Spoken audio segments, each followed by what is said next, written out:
Welcome to Muse and Tech podcast. Hello and welcome to Muse and Tech, the podcast where real stories meet bold action and where women rise through tech, purpose, and possibility. I'm your host, Dalia, and today's episode is one that bridges innovation and future impact. Joining us today is Stacy, co-founder of Thoth London, an award-winning climate tech and sustainability consultancy, accelerating the global transition to a greener, fairer future. From Sierra Leone to City of London, Stacey and her team driving a powerful project in green hydrogen, waste to energy, and agrovoltaics, building green energy hubs that connect innovation, investment, and community transformation. She also Gallagher Leaders 2025 winner, as well as you would not believe. She's BMW Changemaker, also tireless advocate for women in tech and underrepresented founders. Get ready for an honest, powerful conversation about purpose over perfection and the real-world solution that's shaping our future. Stacey, I'm so happy to have you here. Welcome to Muse and Tech.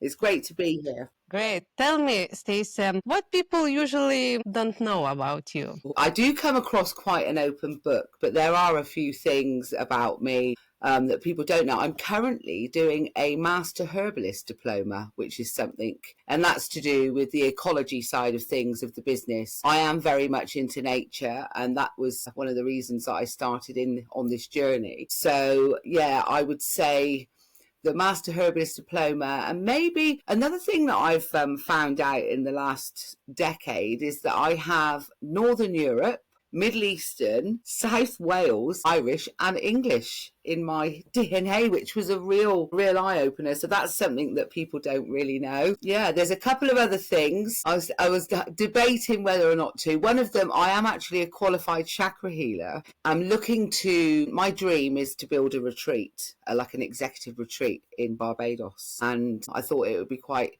useful having chakra healing under my belt. A woman of many talents. It's amazing. It's really amazing. How did your journey started? So when I was very young, I always had people say to me, "Well, you stop daydreaming, Stacey." But I was always driven by, I had these goals in my head. I mean, I can remember doing a vision board when I was 9 years old and, putting pictures on there, things that I wanted, including a pony. Every girl's dream to have a little pony. But I did have a very entrepreneurial spirit from a young age. I think my first memory of going out to try and make some money was when I think I was about 8 years old, and we used to catch fish in the river and go and sell them in the village. I think we were kids, washing cars, helping people to do their, clean their gardens. That's when the journey first started with the entrepreneurship, and then going through working from a very young age, just trying to make money on the weekends. And I think the first time I decided to do something business-wise was when I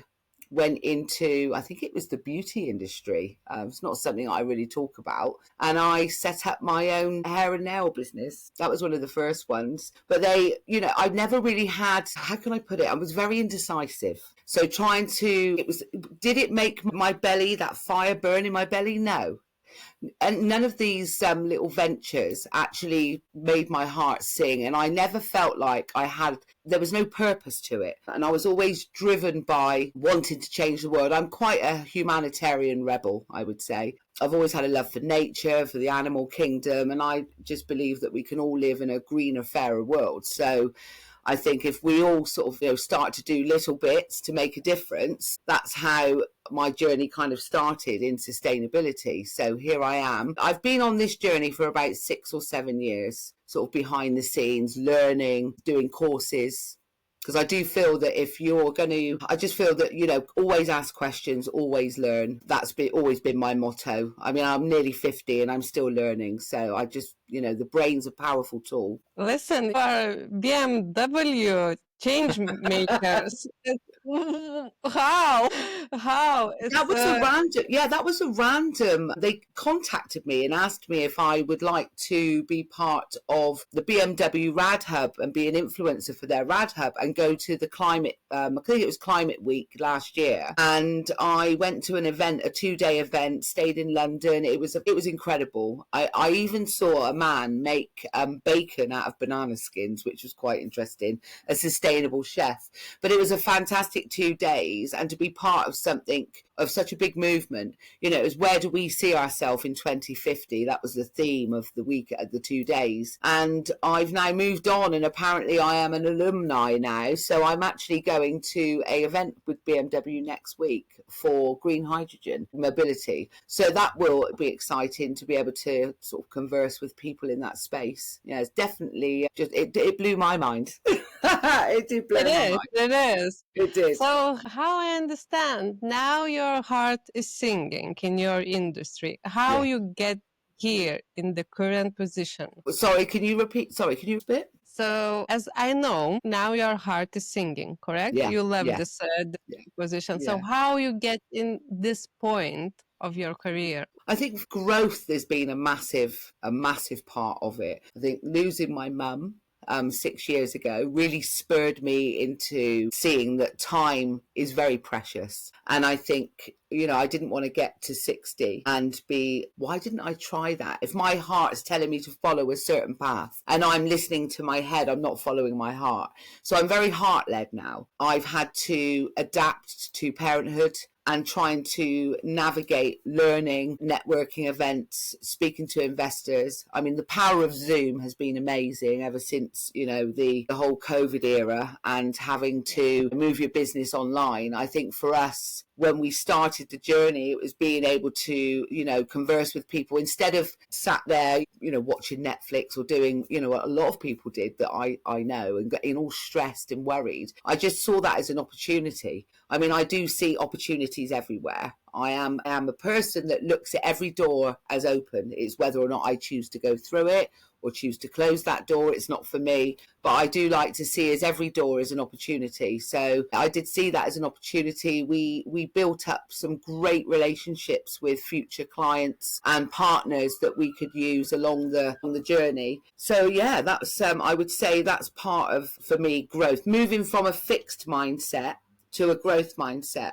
And I think when you're around people that are not in alignment with your goals. So I've had a lot of people around me that have not believed in me. Whereas I've always believed in myself, but I think when we surround ourselves with people that don't follow our dreams and think, you know, we're living in cuckoo land, that it's, you know, maybe it's not for us. So I tried something different in my 40s. I've said to myself, okay, I've got my family. I want to leave something for my boys because they don't really have anybody around them. If anything happened to me or their dad, you know, it's a scary world out there. So I wanted to leave something for my boys, and also something for them to have, to be proud of their mum, to say, you know, my mum, I mean, my mum, the prime example, my son, I've just been asked to speak at the UN and go to their summit in Vienna so it's the AIFOD, which is like an association it's a forum for AI for underdeveloped countries. Sorry, I got tongue tied. So AI for underdeveloped countries. And I was contacted by them, and I decided to have a little look into it. I had a conversation, and they were really keen for me to, they nominated me to speak at the Vienna summit.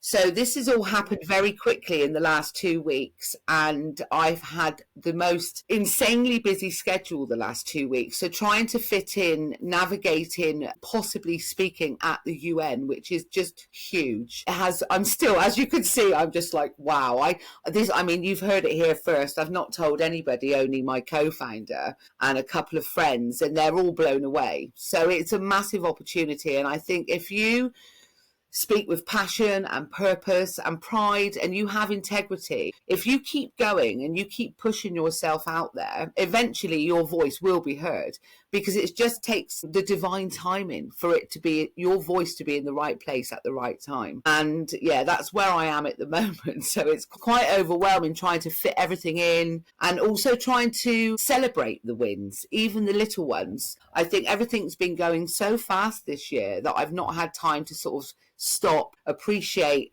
what's just happened the last 3 months and enjoy it. So I do enjoy it, don't get me wrong, and I am somebody that is 100 miles an hour. You are going 180, I think so. Yeah. Yeah, I do. This is why, but this is part of the reason why I haven't really done podcasts, because everybody gets excited, like, oh, Stacey's doing a podcast, but I talk a lot, and yeah, I have a lot to say. I think that's part of what it is. Okay, I can hear huge achievements from the recent period. I think from the whole of your life, it's stages after stages. So Yeah. how you overcome self-doubt or, for example, imposter syndrome? Oh, wow. Okay, so this is a massive subject for me. This is something that nearly broke me to the point where I was thinking, I don't know if I can do this. I suffer. I don't like to be labelled with ADHD. I know I have it, but I see it as a superpower. I think it's something that sets me apart from everybody else. I see things from a different perspective. I'm given a unique perspective. Like, I think when we look at people from an individuality perspective, knowing that everybody has something different to give, that's really important. So I was put into this space. So just a little bit of history. I come from a hospitality background. So I make a mean cake. I enjoyed the hospitality industry. I had a bespoke wedding cake business. I ended up doing a catering business off of the back of that. And it was something that I was very proud of. I did do very well. And then I moved to London and I had another child, which made it very difficult to keep that business afloat. COVID happened as well. Lots of things just contributed to me shutting down the business, and a lot of it was to do with my health. So I've got health issues like autoimmune and problems with something wrong with my spine, but I will not let that define me. So I don't really, if people say, oh, do you have any disabilities? No, I don't. I'm fine. I'm a woman. We get on with it. That's what we do. But I always remember a key time when my co-founder said to me, I said, I don't know if I can do this. I don't feel comfortable in the space. There's lots of men. It's tech.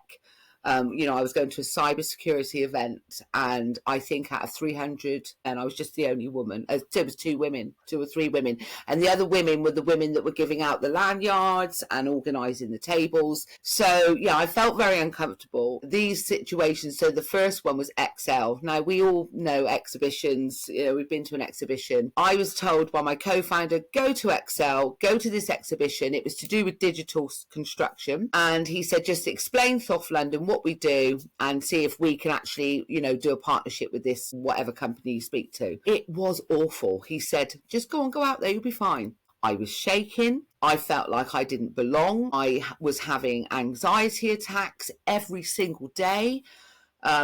To the point where sometimes my hands were really sweaty. And I can remember talking to a gentleman, and he asked me my name and then my company, and I just froze. I couldn't speak. I just felt like nobody else has lived my experience, and I kind of just felt like it was me. Oh, there's something wrong with me. Why can't I do this? Why am I not capable of retaining information? But what I realised was that there was too much information to retain. I didn't need to learn all of it, because what I was doing was just telling myself that I needed to read everything. I needed to read pages and pages of material. I mean, the documents that come through within our little consortium, some of them are like 170 pages long, and I'm reading it, I'm thinking, I don't understand it. But the problem that I had sort of in the beginning, like 5 years ago, was that the information was constantly changing, especially when it was to do with green hydrogen, renewable energy, sustainability, technology, because technology is moving so fast. We are so far behind, it's shocking. So I said to myself, why not not go ahead of the curve and try and learn the new technology and go to these events where I can be in the rooms with the change makers and the innovators. So if I sort of remove myself and go into these environments and just have key points, I don't need to be the cleverest person in the room. As long as I can explain what we do in layman's terms, then it also makes it a lot easier for other people to understand. So that's been one of my really, really unique selling points, being able to explain such a complex area and sectors where we fuse them all together and bridge the gap. So I can explain that now in a simple way that gives people more of a interest in what we're doing. They're like, oh, well, I didn't know that. I thought that was, like blockchain, for instance. Oh, I thought that was just crypto. No, you probably don't realize a lot of your documents and things are actually stored on blockchains. The banks use blockchains. Lots of countries are now using it, even down to farming. So there are lots of different things that people don't get told. They just, they look at the news or they look at the YouTube. Whereas I think when you're immersed into the actual space and you're going to these events and you're experiencing it in real time, it is different. That's what sort of changed my mindset. And a man called Baz, who is my life coach, he's been an executive life coach for me since the beginning, and he's been incredible. He made me take accountability for my 50% of the business, which is... Just curious, what is the key realization or how you change your mind to overcome that imposter syndrome I would say the situation? I'm going to be really honest, and it might sound sick, journaling has helped me so much. So every month I make a point of reflecting over the last 30 days. I've done it for 4 years now, every day. So I reflect over the 30 days, and then every 90 days, so every quarter, I'll reflect on those 90 days. So I set myself goals, and then I will reflect, and then I can see where I'm going wrong on quite a quick basis over that month. Whereas before, where my head is just 100 miles an hour, the imposter syndrome seeps into my soul and it is just so hard to get it out. So meditation is key for me. And another trick that I've done is I've been looking in the mirror for the first time and just talking to myself in the mirror every day with kindness, treating myself with kindness, giving myself a space to cry unapologetically without feeling like I've done something wrong or, there's something wrong with me. I think it's healthy to cry. I never thought that until after I lost my mum, because I didn't cry for years. And I think it's healthy to cry. It's a release. It's, you're just releasing what doesn't serve you and you're able to move forward. So, and I never put any pressure on myself now. If I don't achieve something, it's okay. If I feel like I don't belong in that room, I will just give myself a moment, go to the ladies, compose myself, do a few deep breaths and tell myself I'm, a bad peep and that I've got this, and then off I go. So I think self-love is so important, and just giving yourself that space to just work on yourself. I think working on ourselves is so important, and not enough people do it because people, there's so many expectations in society today.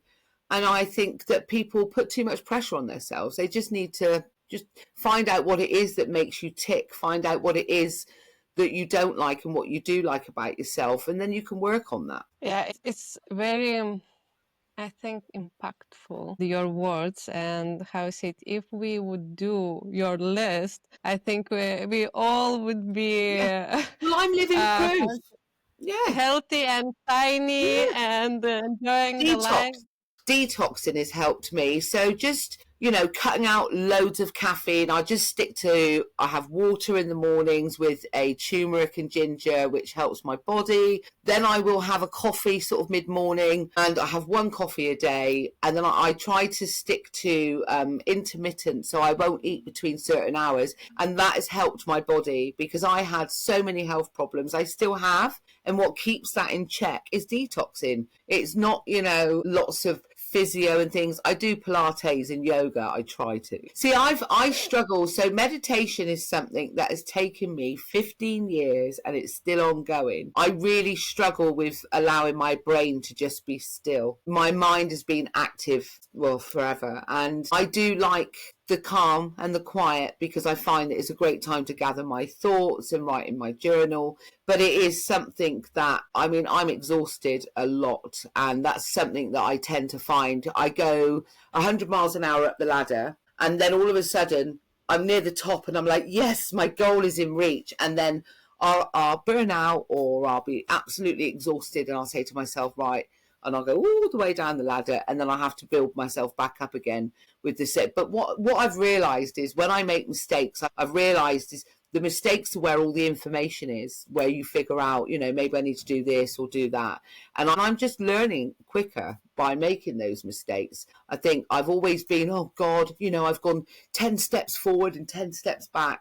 But a lady said something to me once which really resonated, that she said, Stacey, you've gone forward 3 steps and you've gone back 2. So in theory, you've actually still gone forward 1 step. So you haven't actually gone backwards. You've still gone forward a step. And so that's progress. And I think it's baby steps. And I think that's really important. Baby steps are important. I think we just, you know, you go too quick, too fast, and you fall. It is. We just forgot that baby steps, it's the most important part. You don't have to achieve everything in tomorrow. It just, everything is very personal. What kind of speed you want to ride on this road? What is suitable? Of course, you don't have to feel too comfortable, but you don't have to destroy yourself. I think that's where I struggled. It was not having the understanding my body saying stop and just please just rest, and my intuition is telling me to stop. But because I'm a mum, because I'm trying to fit everything in, I mean, I've lost track of the days of the week. I just look at my calendar, and I think where in business we're always sort of 6 months ahead.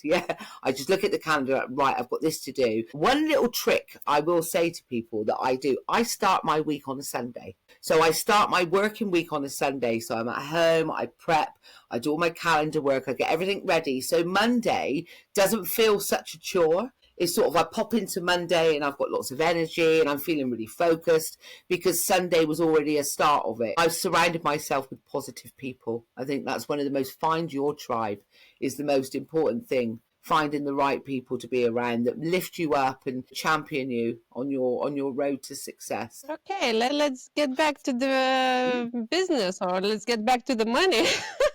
Or just start the topic. According to you, what ways you would see to start making money online? I do think find your unique selling point, your USP, something that you can be really passionate about. I think there's a lot of people that, you know, one thing I have been told an awful lot is an easy way to start a business is to go into another business and see where they're going wrong. I mean, I had a coffee shop as a prime example, and everybody said to me, oh, but there's loads of coffee shops. You know, we've got too many coffee shops. All there is coffee shops. It's about the coffee shops, I know. 100%. But a good coffee is very hard to come by, the right temperature. So I think people buy from people. There's a coffee shop that I go to a lot in London. It's because I love the staff. I love their service. I love the brand, and I love the coffee. So I always make a point of popping in there when I go to London, and not the typical big names. But I think one of the key things for being online is to build your online presence very, very early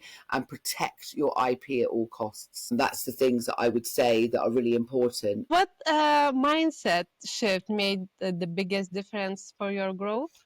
So I'd say for me, it was switching from a comparison mindset to a collaboration mindset.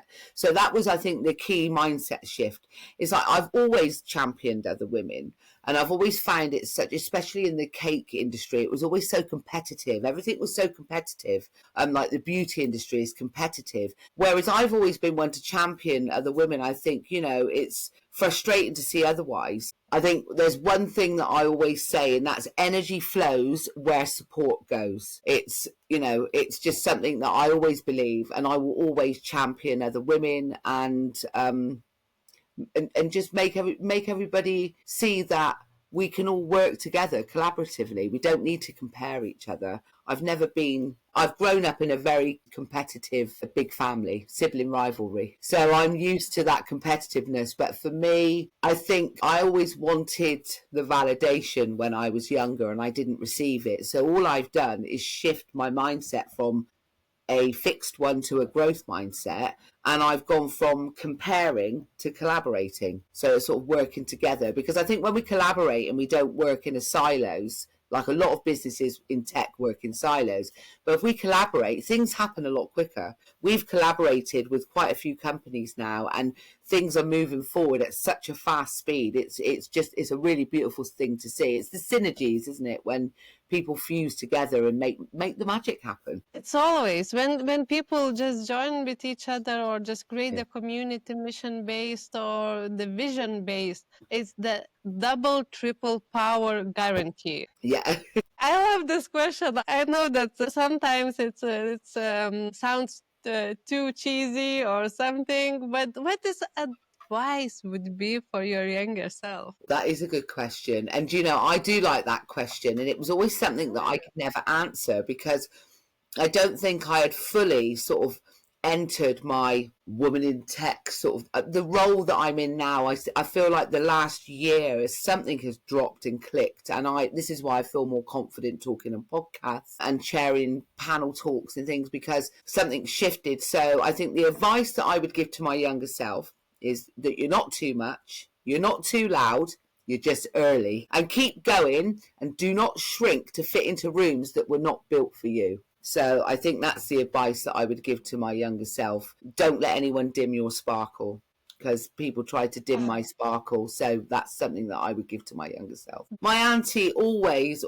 said that to me. And recently she sent me a birthday card. She knew I was going through it. It's been difficult. You know, 4 years of bootstrapping a business is enough to send anybody over the edge, I think. Even down to learning, you know, all about the investment realm and finance and, you know, wealth management, money, everything, accounts. It's all blown my brain to bits. But my auntie sent me a card recently, and she said to my favourite niece, never let anybody dim your sparkle. And it just really did hit home, and it reminded me of that's how I felt as I was a little girl. So yeah, that's what I would say. You're not too much, you're not too loud, you're just early. And never let anybody dim your sparkle. Just to mention about difficult times, how you overcome them? Difficult times, I think family time, just taking some time out and talking about it. So I had counselling, which is something that I've had a couple of times over my lifetime, but I've never given it the effort and never put the time into it. I just didn't speak to the counsellors. I just didn't feel comfortable talking about something that I didn't really understand what was going on in my head myself. So, I mean, I've got very complex PTSD. I've had lots of trauma over the years. And instead of dealing with the trauma, I've suppressed it and carried on. So every single experience or thing that's happened has just been suppressed. And then I think losing my mum and then losing my best friend really did open my eyes to a lot. And especially on a spiritual sense, meditation is something that I would say helps me get through. I just have to shut off, put my headphones in, or just make sure there's nobody in the room, and literally just purge all of that, either negativity or the upset, whatever it is causing me distress. I just have to channel it and just write it down and then just get rid. Otherwise, I sit on it for a while. I think, you know, I think one of the things that I've used in the last 2 years is always remembering that nothing stays the same. Everything's always constantly moving. So just know that it's just a brief moment in time that you're having a bad moment. So it's not going to be continuous, to try not to stay in that energy. That's how I have been getting through it. I think it was a constant momentum about moving forward. I've gone through so much on a personal level that I don't really talk about. But I do believe that my story could be somebody else's survival guide. And I think there's so many people that say to me, Stacey, you're such an inspiration. How are you doing it with your health and the kids? And I get constantly asked these questions. And I think it's just stay happy, stay present, and always be grateful. Every morning, without fail, I open my eyes. I don't reach for my phone. I open my eyes and I tell myself and the universe, I'm grateful. Thank you so much for everything that I have in my life. You know obviously I want more. I want a nice home for me and my children that I'm designing our own home at the moment. But there's so many different things that I want to do. But I am truly grateful for what I have. I've gone through a lot in London, especially with family. The story goes on, but I am writing a book. So everybody will be able to read everything in this book. We will look forward for it. Yeah. Okay, now we are moving to the last part where you can share your secrets, which you mentioned before. First of all, what are you doing? How you can help people or businesses, and where people can find you? LinkedIn is where I am most active when I am sort of on the social channels. Our new platform is being launched, which is our AI stroke blockchain. That will be for the sustainability and for the energy that we'll be producing. So, as I said, we are part of a bigger consortium, which is with green hydrogen and renewable energy. But our project, one of our in particular projects, is in Sierra Leone. So, this is like a green energy hub. We'll be growing hemp. We will be trying to help upskill the local community with an innovation centre. And we are helping with energy and water resilience. That side of things, we are currently actively seeking investment for some of these projects, and we will be doing a launch.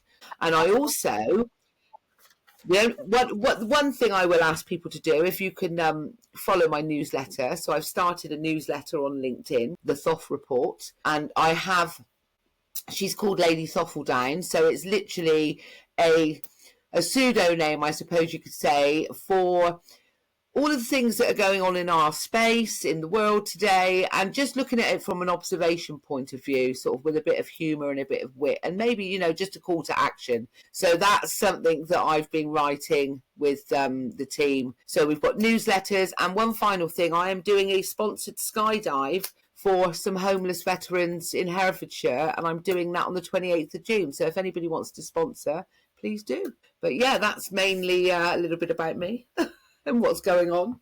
As you mentioned, you have events, all links, it will be shared with the post. And the last point, I think, so if you could give one message for women who are starting in tech today, what it would be? You belong in this space. Don't worry about waiting for ticking boxes are you meant to be here. You belong in this space. Find the communities, let them hear your voice, because your voice matters. Let's make some magic in the tech world, and there's lots of communities that are going on, so I highly recommend getting yourself out there, getting your voice heard, and making magic in the tech space. I hope everyone will hear that. And Stacey, it was wonderful to have you here with us. I'm glad.